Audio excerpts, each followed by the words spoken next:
'cause I'm calling the trap, thought I would beat it. Calling the trap, yeah. Calling the trap, I can't believe it. Calling the trap.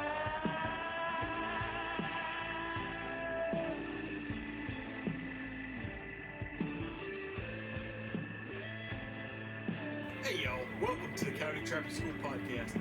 I'm your host, Chris Pope, and my goal is to help you get started trapping and to help you and me become better trappers.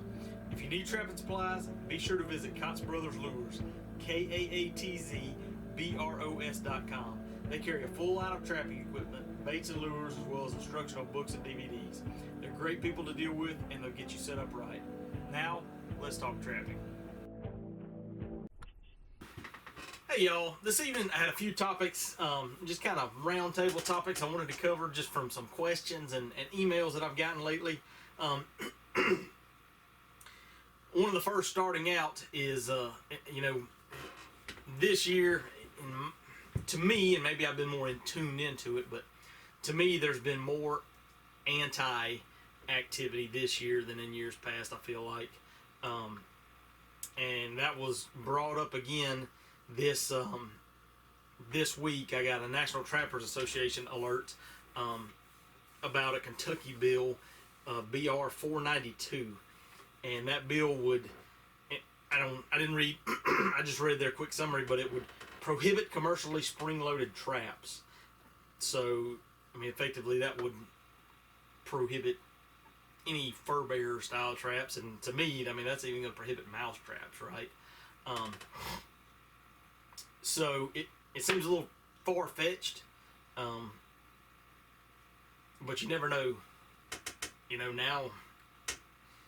Now kind of in the middle of trapping and hunting season, I mean, there's a lot of folks that may be unplugged and may be traveling and stuff, so it may be a good time, I say that in quotations for the antis, to try to get something through.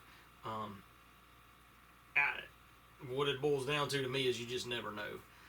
You never know when the time is going to be right, and so really that's why us as sportsmen and trappers, we've got to always be vigilant. So I may just try to post all of this information in the, I'll post it on a page on the website and link to the website, just so you can see, get some information about the, let's see, who was the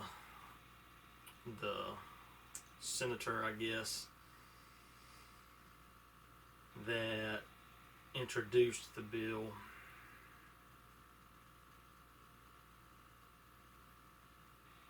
So this was Senator Raque, or Raque, R-A-Q-U-E, Adams of Kentucky.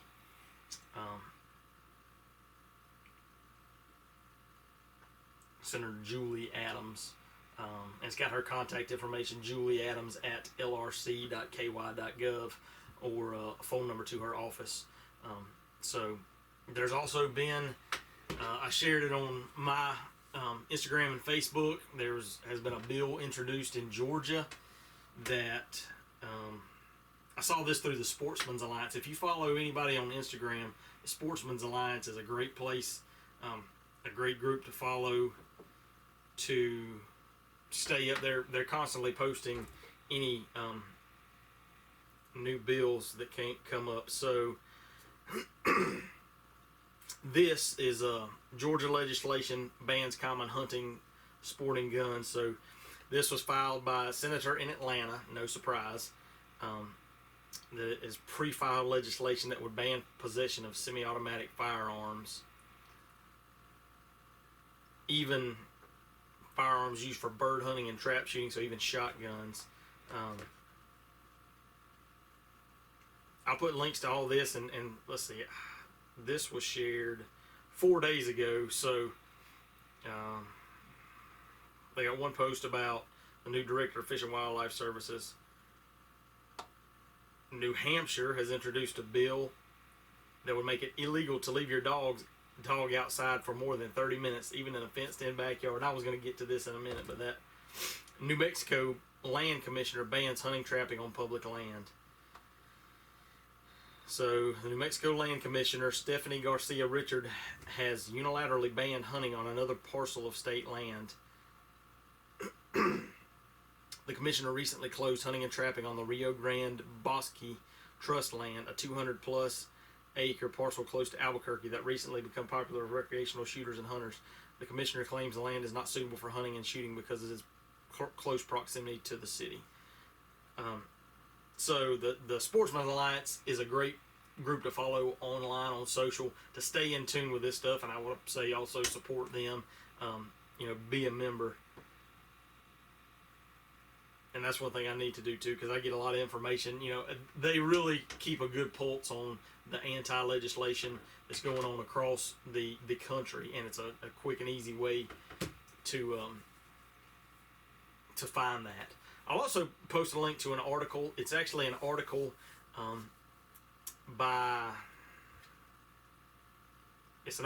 Christy Plott, who is some of the family that owns, I think they're American Tanning and Leather. Let me check right quick.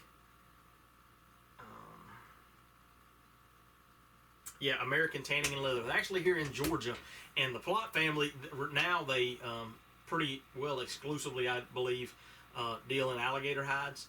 So they have a tannery, and that's what they do is they tan alligator hides, and they buy alligator hides and tan them, and then purvey those all around the world into folks that are making really high end. I mean, they've got, if you look at their website, and I'll put a link to all that, them too, but they've got all kinds of different colors and different styles of tanning, glossy and matte, and you could tell they do some really high end stuff. But back in the fur boom, and I guess it was in the 70s and 80s, they were actually, and I've heard this through other trappers here in Georgia, but they were, I guess they kind of started out buying fur. And so there's a lot of the older trappers around talk about Chris Plott and his roots, or going to Griffin to sell fur. One of the few big fur dealers in Georgia back at that time, and I guess at some point maybe they saw the writing on the wall and decided to diversify into the alligator stuff, and now they don't do any kind of fur things. It's just alligators. But Christy Plott, she wrote an article that was in the leather workers, kind of a leather working trade magazine. It's called Shop Talk Magazine, the Leather Retailer and Manufacturers Journal. But it's entitled "Exotic Leather Banned in California: Why It Doesn't Save Animals." And she just kind of goes through. So there was an exotic leather ban that went into effect, or goes into effect, in California, January of 2020. January 1, it bans alligators and crocodiles. Now this is the leather and leather products. And then in 2022, I don't know why there's a difference, but it bans caiman and lizards. It says python is already banned, which this is some of the stuff that really doesn't make sense, because these, and I guess that's the gist of it, is when you get onto the fringes, these people aren't using rationale. They've strictly got their personal agenda or their political agenda that they're going after. So, you take python being banned, you can't ship python leather or leather products into California for sale. Well, pythons are a huge invasive species that are doing a lot of destruction in the Everglades, and so there's people that are actually contracted by the state to go catch pythons, and from what I've seen, a lot of those guys are, they're tanning some of those hides and trying to get some use out of them. So, they're making leather stuff out of them and snakeskin things out of them. Why in the world wouldn't we want to promote that? That's one thing that I've seen in looking at some of the feral hog issues and some of the folks that it's actually, I think there's several kind of higher end restaurants in California that have been featured for trying to, there's one in particular that comes to mind. I can't remember where exactly I saw this, but it's a pizza restaurant, and their kind of specialty is their pepperoni is made from feral hog meat. So it's feral hog pepperoni, and that's, that store owner, that pizza shop owner is, that's kind of his way of trying to contribute to controlling this invasive species problem that's going on. And so, that's why this stuff really doesn't make sense, and you can tell that it's not,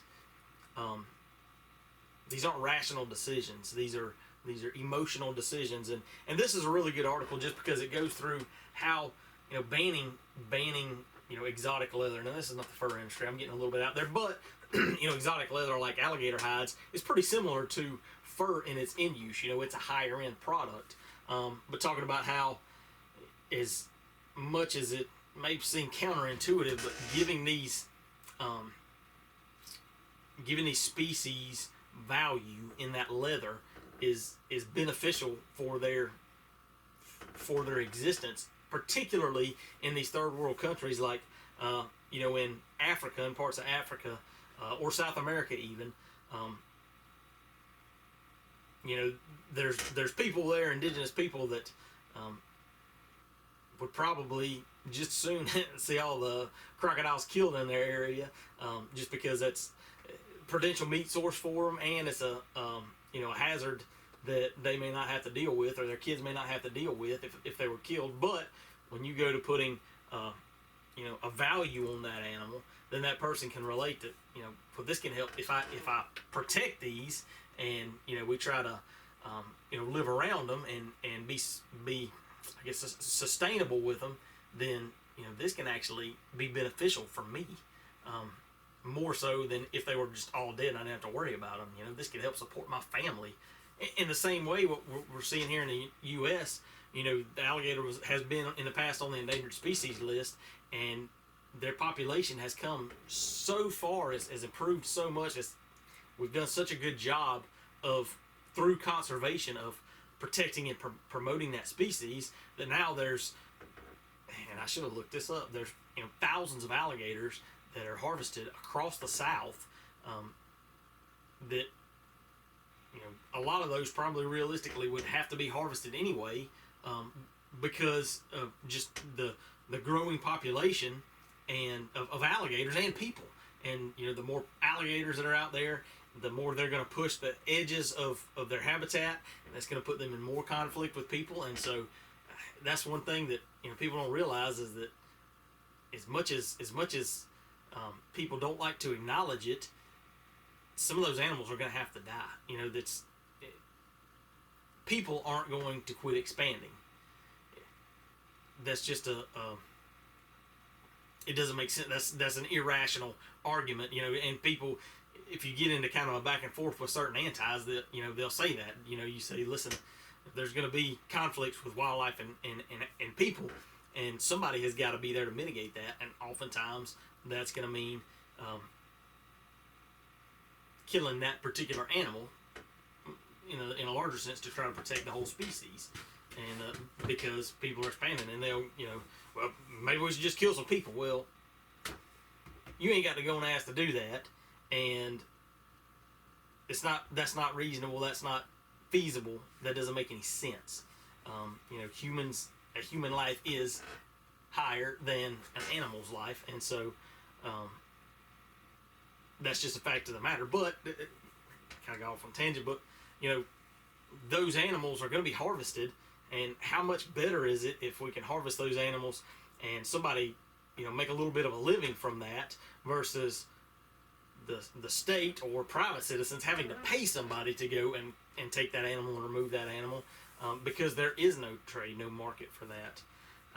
And that actually, that Sportsman's Alliance bill, the New Hampshire bill about no dogs outside, that I didn't even realize that when one of the notes I had here talked about, I think it was Trehan Creek on YouTube, one of my YouTube comments here a while back. He mentioned that I think he said something about people's attitudes toward wildlife are changing. Talking about the anti-sentiment and all that, and he's spot on.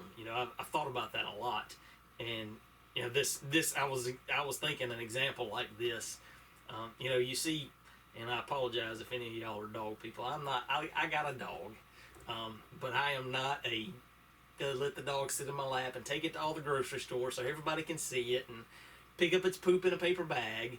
To me, the dog stays outside. I'm going to feed him. I'm going to make sure he's got water. He's going to be taken care of and provided for, but he's not a pet. I mean, he's not a child. He's not coming inside and getting my lap. And some of my family is, super dog people. That's just not me. I don't like a dog inside. The dog needs to be outside. But you see that so much, man. Everybody's got a dog that they take with them, or they take to the grocery. Why you need to take a dog to the grocery store? I don't understand, but everybody does. So many people do now, and I think that really resonated with me. That is exactly what's happening. People's perspective is changing, and they are, they see that dog as a child in their mind. Somebody that doesn't actually have children. Some people that even do. I mean, there is a significant bond that can occur there between people and dog, and I think especially as trappers, it's one thing for somebody to shoot a deer or something like that, but when you start trapping coyotes, that coyote looks an awful lot like old Sparky, that's curled up at the foot of my bed, and I don't know. I was interested to hear, the Cowcots and Guy Grunewald and Grunewald. Interested and intrigued to hear their outlook on the fur industry. But I really think that is a major hurdle that we face is how people's changing perception of animals.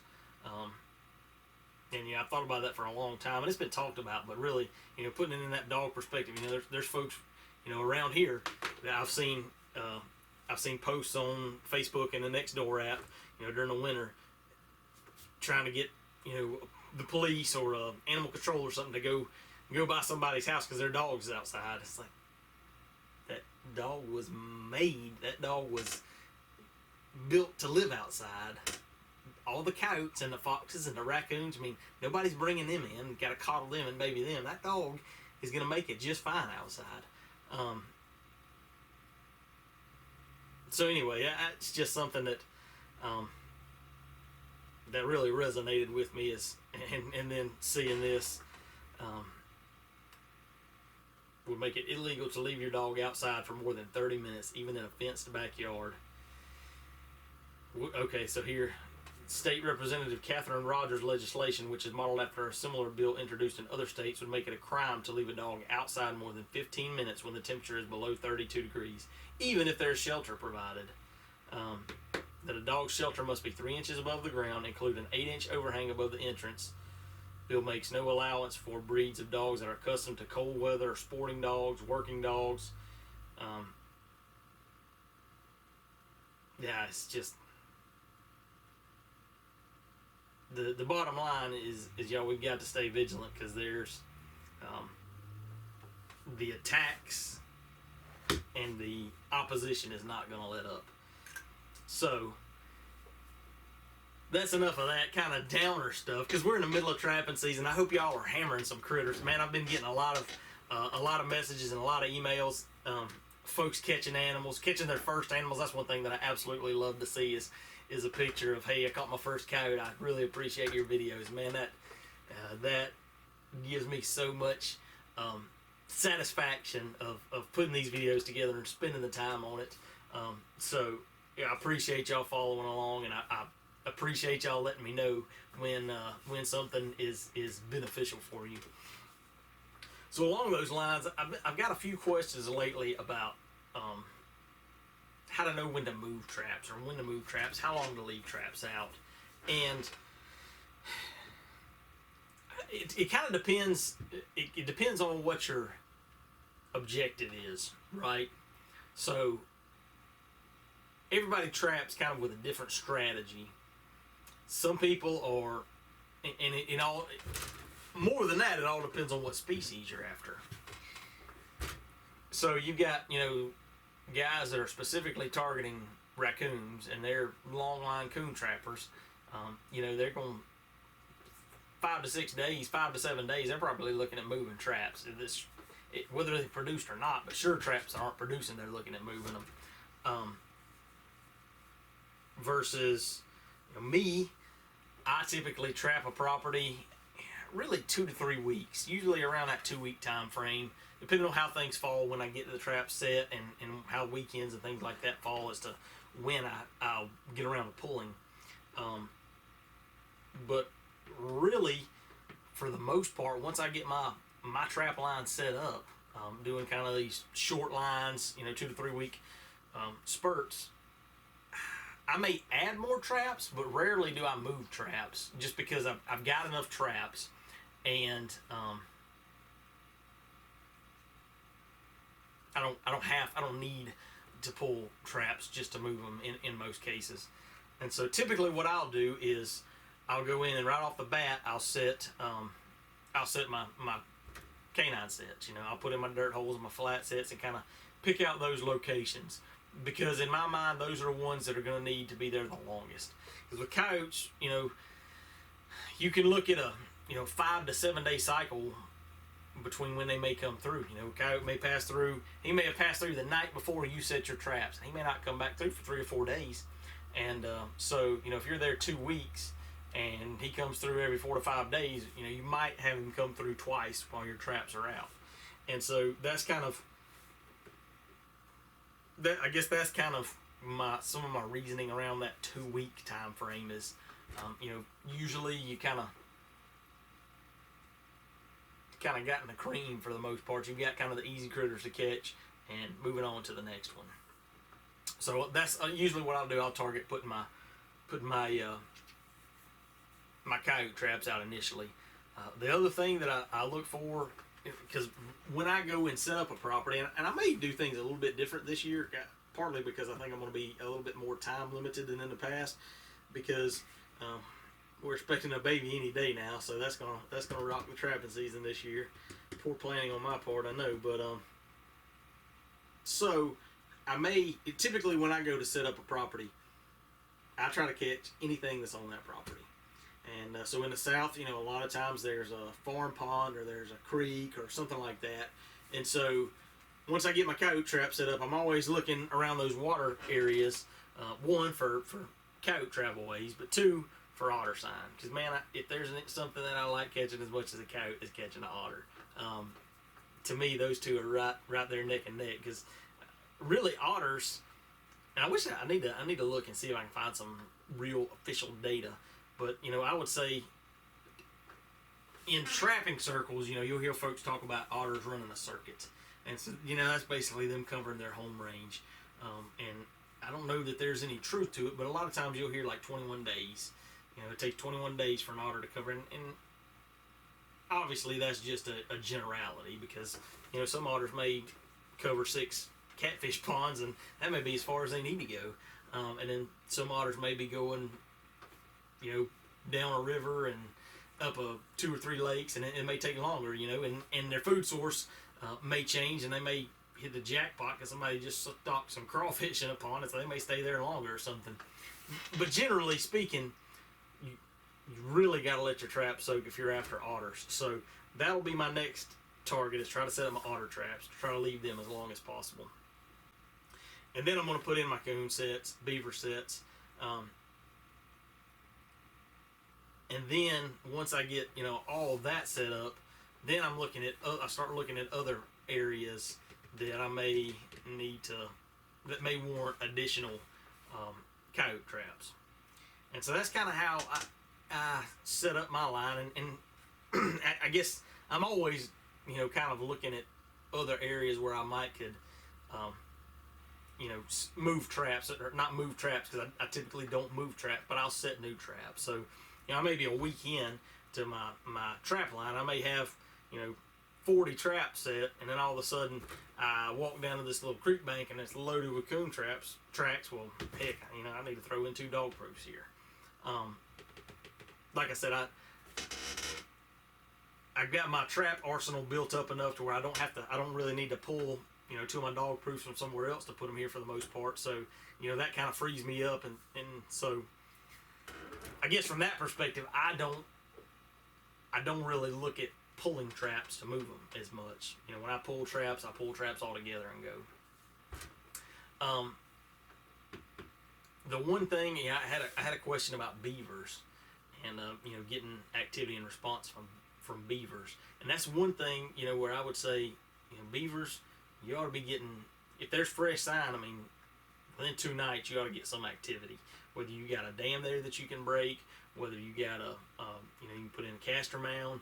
If there's beavers frequent in the area, you should be able to get a response from them pretty quick. If you aren't getting any action in 3 or 4 days, and there again, typically for me, I wouldn't pull any traps I've got set if I feel like they're set on good side, but I'm looking at other areas to set more traps out.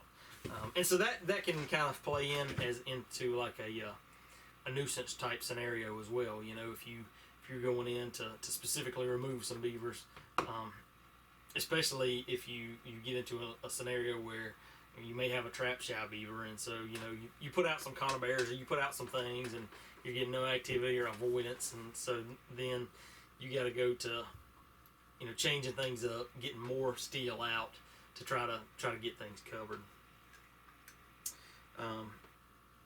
Bobcats, that's one I honestly couldn't tell you. I don't know what they look like so far as home range. I don't think their home range is near as large as the coyotes. I don't think they travel as much. They're one that they're a cat, man, and so they may walk right by your set and look at it and keep on walking because it doesn't interest them. And 2 days later, they may walk by it and it just tickles their fancy, and you haven't done anything different, but they're gonna go check it out. I mean, the same thing with coyotes. I think we overthink it sometimes, but man, it can be frustrating. When you got tracks or something, you see them, they came right by, but he didn't step in he didn't even come over and investigate. What am I doing wrong? What happened? You're not doing anything wrong. Outside of, can you get a little bit closer to the travel way? That's the only thing I would say. Is if you're seeing sign, you got a game camera or whatever, and you're seeing an animal pass, especially multiple times, and he's not working your set or paying attention to your set, try to move closer to where he's at. That's one of the biggest things. I posted a picture on Instagram. I think I shared it on my Texas Trapline videos too. Of one day I had,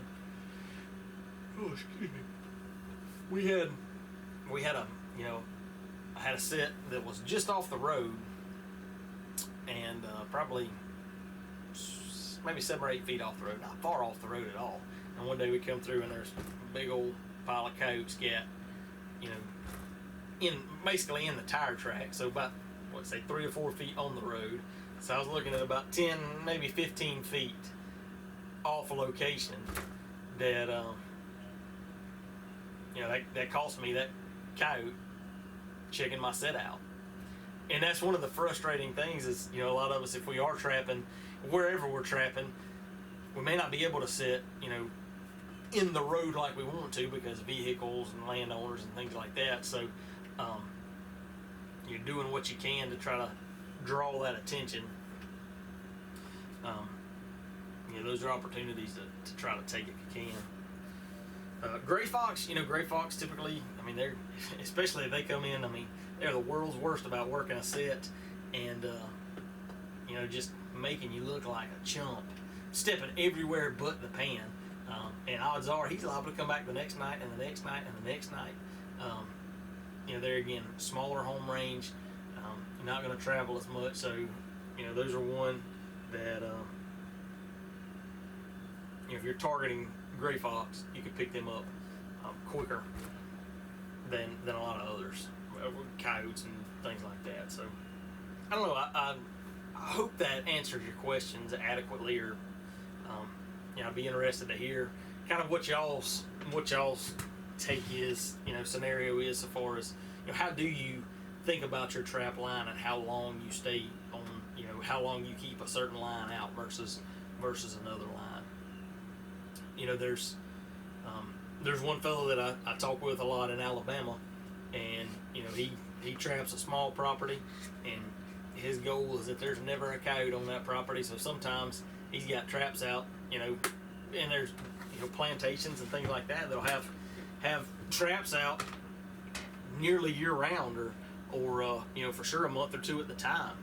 And there again, knowing that location, being confident in that location, it's very realistic to have a trap set for a month, and then all of a sudden a coyote comes by and he got caught.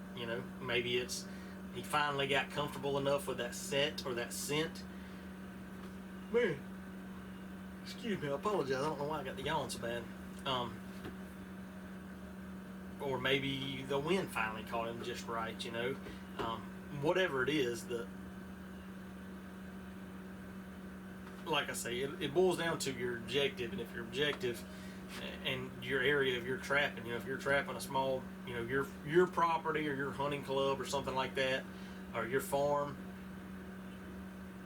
unless you just have a strong desire to move a trap, let it ride. See what happens. You know, if you feel like it's on location, and I guess that's the key is how confident you feel in that location. If you don't feel very confident in that location, pull that thing up and move it somewhere. If you feel like it's a good location, leave it there as long as you can stand, and just see. So that's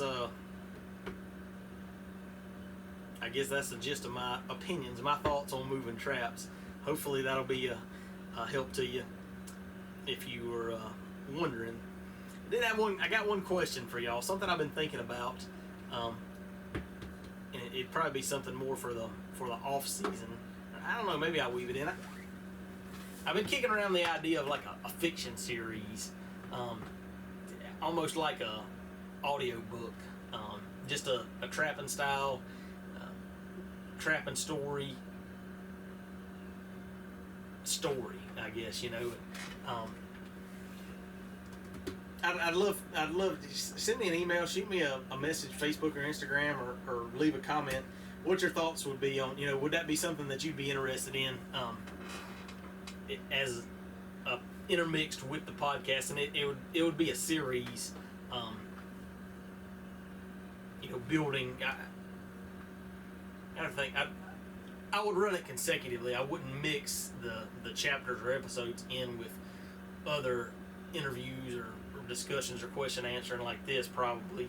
But I don't know, that's just something I've been thinking about that I think would be kind of neat to do. I thought about that a lot lately, kind of a trapping book, or just like I say, a fiction series. One thing I think about a lot is as a kid, I really enjoyed the book Hatchet, you know, about a kid that got stranded. I think it was in Canada after an airplane crash, and so that's in my mind. That's kind of what I'm thinking, you know, just a kind of a Trapline adventure series, I guess, would be a good way to put it. Let me know what you think about that. I've been kind of thinking about that a little bit, and I've been kind of wanting to. I really miss some of the writing. You know, I used to write some magazine articles and things, and you know, I've gotten the last few years. I've gotten so focused on you know, Coyote Trapping School and YouTube and all the online content. I hadn't done much with magazine articles, and I think I'm getting more exposure this way than a lot of the magazine articles. But that is something that kind of interests me, kind of getting back a little bit to my writing and creative thought. So let me know if that is something you'd be interested in, kind of an audio book, trapping adventure series. Don't forget to go check out Cots Bros, CotsBros.com, Cots Brothers Lures. If you need some trapping supplies, lures, the TS-85 beaver traps, beaver footholds, that's one thing. I think I mentioned it. Did I mention it on my Texas Trapping podcast? That was the first time I got to use the TS-85s, and it's a pretty slick trap. It's a dogless beaver trap, and it's got a giant jaw spread, but it's a pretty neat trap. So you need anything like that, go to CotsBros.com and use coupon code POPE5, as in the number 5. Get $5 off your order of $20 or more. That's good through the end of December, so get your orders in now. You know, us Southern guys, a lot of us are waiting until deer season goes out, try to get some sets out. So you know, we got counting down the days. You still got time to get your order in and have it get here before you're ready to get some traps out.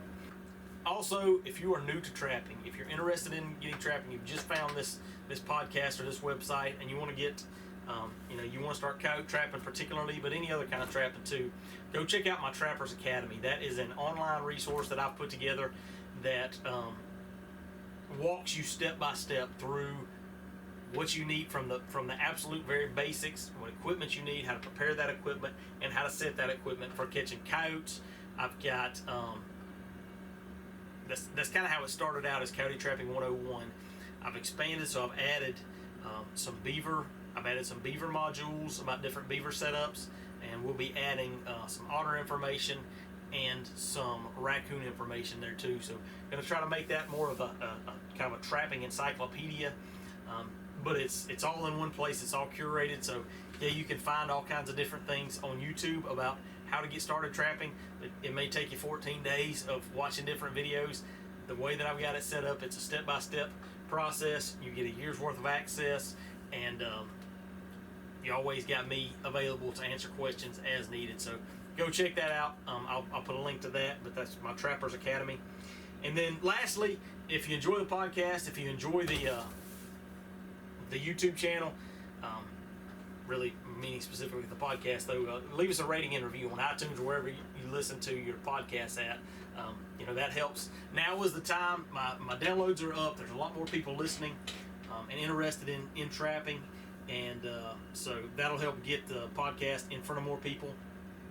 And the more ratings and reviews, the more people that get notified and see what's going on. So I'd really appreciate that. I wish that I'd checked and seen where we are versus trapping today, Jeremiah Wood, because we're trying to beat him. Hopefully we got him beat on ratings and reviews. If not, go and leave us an extra one just to make sure that we edge him out. And I hope y'all are having a great season. I am itching, chomping at the bit. I'm hoping to get some traps out soon and get the daily Trapline videos rolling again. I'm about to the point of trying to find some mice to trap in the house or something just to get something going. But we'll have it up and rolling soon enough. And y'all have a good evening. We'll catch you next time.